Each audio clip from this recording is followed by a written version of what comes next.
हो वैदिक मंत्रों के द्वारा। इतनी हिम्मत है सब में कि तुम ईश्वर के प्राण एक मूर्ति के अंदर डाल सकते हो। पर अगर श्री करौली शंकर महादेव एक लड़की के अंदर उसकी मां से प्राण स्थानांतरित कर देते हैं, वो भी किस तरह? उसी वैदिक अनुष्ठान, हवन इत्यादि के द्वारा। क्या आपको भी नहीं पता कि प्राण स्थानांतरित कैसे होते हैं? तो इसका मतलब आपको ये स्वीकारना चाहिए कि आपके पास कोई ज्ञान नहीं है, कोई साधना का अनुभव नहीं है, तंत्र का कोई ज्ञान नहीं है, कुछ पता ही नहीं है आपको। श्री करौली शंकर महादेव की जय। बहुत से भक्तों के प्रश्न आ रहे थे और काफी सारे कॉल्स और मैसेज आ रहे थे। एक वीडियो जो वायरल हो रहा है, दरबार के खिलाफ प्रचार चल रहा है मीडिया का, आप लोग देख सकते हैं, जिसमें बात की जा रही है कि एक लड़की के अंदर प्राण कैसे स्थानांतरित किए जा सकते हैं। और सबसे हैरानी की बात यह है कि ये प्रश्न वो कथावाचक, वो वैष्णव संप्रदाय के संत महात्मा पूछ रहे हैं जिन्होंने पिछले साल राम मंदिर की प्राण प्रतिष्ठा में बढ़ चढ़कर भाग लिया था। वो मीडिया, वो न्यूज वाले ही क्वेश्चन पूछ रहे हैं जो पूरे विश्व को राम मंदिर की प्राण प्रतिष्ठा का लाइव टेलीकास्ट करा रहे थे।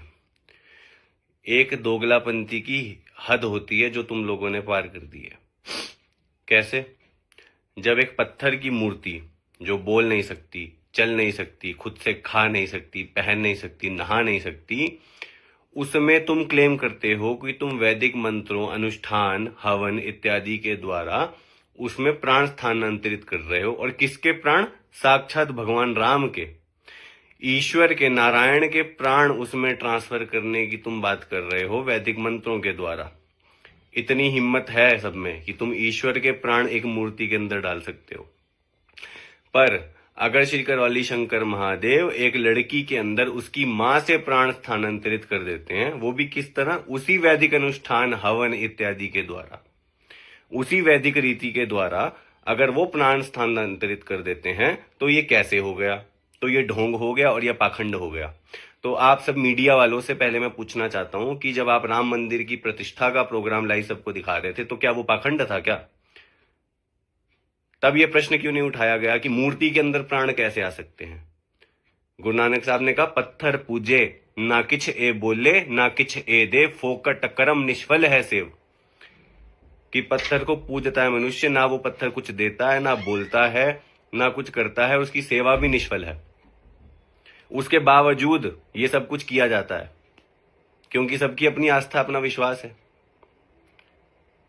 अब जब उसका प्रत्यक्ष प्रमाण दरबार आपको दे रहा है कि किस तरह से प्राण जाते हैं, ट्रांसफर होते, तो आप लोग उसको नकार देते हो कि ऐसा कैसे हो सकता है। तो फिर तो शंकराचार्य जी की भी कहानी झूठी होगी जब उन्होंने अपनी आत्मा को दूसरे के शरीर में स्थानांतरित कर दिया था। क्योंकि जब आप प्राण को ही नहीं मान रहे कि प्राण जा सकते हैं दूसरे के शरीर में, तो जीवन और आत्मा की तो बात ही नहीं है ना, फिर तो जा ही नहीं सकती। 5 तरह के प्राण हमारे शरीर को जीवित रखते हैं: प्राण, अपान, व्यान, उदान, समान। ठीक है। जब तक आखिरी शेष प्राण आखिरी वायु जब तक प्राणों की बची होती, तब तक आयुर्वेद और सनातन धर्म उस व्यक्ति को मृत नहीं मानता है। इसीलिए मरने के बाद भी सूर्यास्त तक इंतजार किया जाता है कि अभी इसके प्राण पूर्ण रूप से क्षय नहीं हुए हैं, अभी इसका शरीर जीवित ही है, यदि इसको जलाएंगे तो इसको कष्ट होगा। इसलिए कम से कम 1.5 से 2 घंटे के बाद अंतिम संस्कार किया जाता है, तुरंत नहीं जलाया जाता। और शंकराचार्य जी ने भी जब परकाया प्रवेश किया था, तो उन्होंने आखिरी वायु, प्राण वायु अपने शरीर में छोड़ रखी थी, ताकि जब मैं पुनः अपने शरीर में लौटूं तो वह शरीर जिंदा रहे, पोषित रहे। तो कह दो फिर शंकराचार्य जी की कहानी झूठी है, नहीं किया परकाया प्रवेश उन्होंने, फिर इसको भी मानना पड़ेगा आप लोगों को। आप लोगों को शर्म आनी चाहिए। भगवा वस्त्र पहन के, बड़ी दाढ़ियां बना के, बड़े लंबे बाल लेके गद्दियों पर बैठकर कुछ भी आप लोग बोलते हो।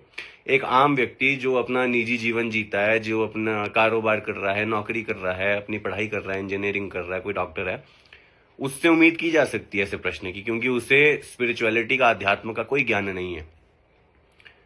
पर आप लोग जो सारा दिन कथाएं बांचते हैं, दूसरों को पंडित बन के समझाते हैं कि भागवत में ऐसा लिखा है, शिव पुराण में वैसा लिखा है, आप जैसे लोग ऐसा मूर्खतापूर्ण प्रश्न करते हैं कि प्राण कैसे हवा से आ जाते हैं। तो प्राण कहां से आते हैं? और अब मैं आपसे पूछता हूं, फिर कहां से आते हैं प्राण, बताओ। प्राणायाम कैसे किया जाता है? सांस ही तो ली जाती है, उसी से तो प्राणों का आयाम होता है। प्राण शक्ति को कैसे बढ़ाया जाता है मनुष्य के शरीर में?